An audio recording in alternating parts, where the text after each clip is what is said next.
అస్సలాముఅలైకుం. Welcome back to my channel. ఇవాల్టి రెసిపీలో mutton curry ఎలా చేసుకోవాలో చూసుకుందాము. ఇది చాలా టేస్టీ రెసిపీ, చాలా ఈజీ రెసిపీ. ఎలా చేసుకోవాలో చూసుకుందాము. ముందు ఇంగ్రీడియంట్స్ చూసుకుందాము. మటన్ నేను 1/2 కిలో తీసుకున్నాను, బోన్లెస్. మీరు బోన్తో కూడా తీసుకోవచ్చు. Oil 3 tablespoons, onion 3 medium size, tomatoes 4 medium size, ginger garlic paste, పసుపు, ఉప్పు, కారం పొడి, ఇంకా కొత్తిమీర. ఫస్ట్ స్టవ్ మీద ఒక కుక్కర్ పెట్టి దాంట్లో స్టవ్ వెలిగించకుండానే దాంట్లో మటన్ వేసుకోవాలి. కట్ చేసుకున్న ఉల్లిగడ్డలు, టొమాటోస్, ఇంకా 2 teaspoons of ginger garlic paste, 2.5 teaspoons of కారం పొడి, 1/2 టీ స్పూన్ పసుపు, 2.5 టీ స్పూన్ ఉప్పు, 3 టేబుల్ స్పూన్స్ ఆఫ్ ఆయిల్ వేసుకొని మంచిగా మిక్స్ చేసి 1/2 గ్లాస్ ఆఫ్ వాటర్ వేయాలి. 1/2 గ్లాస్ ఆఫ్ వాటర్ వేసి మంచిగా మిక్స్ చేసి కుక్కర్కి విజిల్స్ పెట్టుకోవాలి. నేను ఇక్కడ 4 విజిల్స్ ఇస్తున్నాను. మీరు మీ మటన్ని బట్టి విజిల్స్ ఇవ్వాలి.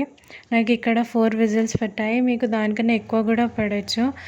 విజిల్స్ అయిపోయిన తర్వాత స్టవ్ ఆఫ్ చేసేసి దాని గ్యాస్ పోయేటట్టు గ్యాస్ తీసేసిన తర్వాత మళ్ళీ స్టవ్ ఆన్ చేసి దాన్ని మంచిగా మిక్స్ చేయాలి. నీళ్ళు ఎగిరి నూనె పైకి తేలే వరకు మంచిగా మిక్స్ చేయాలి. ఈ స్టేజ్లో మీరు చూసుకోవాలి మటన్ ఉడికిందా లేదా. చూడండి, ఇక్కడ మటన్ ఉడికిపోయింది. ఇప్పుడు దీన్ని మంచిగా మిక్స్ చేయాలి. దీన్ని ఎంత మంచిగా వేస్తే అంత టేస్టీగా అవుతుంది.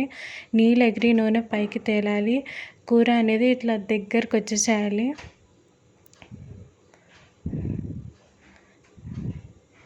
ఇక చూడండి, ఇక్కడ చాలా వాటర్ ఉన్నాయి. ఈ వాటర్ మొత్తం పోవాలి. మూతని సగమే పెట్టాలి. మూత సగం పెట్టేస్తే ఆ వాటర్ మొత్తం పోతుంది. చూడండి, మధ్య మధ్యలో కలుపుకుంటూ చూసుకోవాలి. ఫ్లేమ్ని హైలోనే పెట్టాలి. ఇక చూడండి, వాటర్ కొంచెం తగ్గింది. మధ్య మధ్యలో కలపాలి మంచిగా.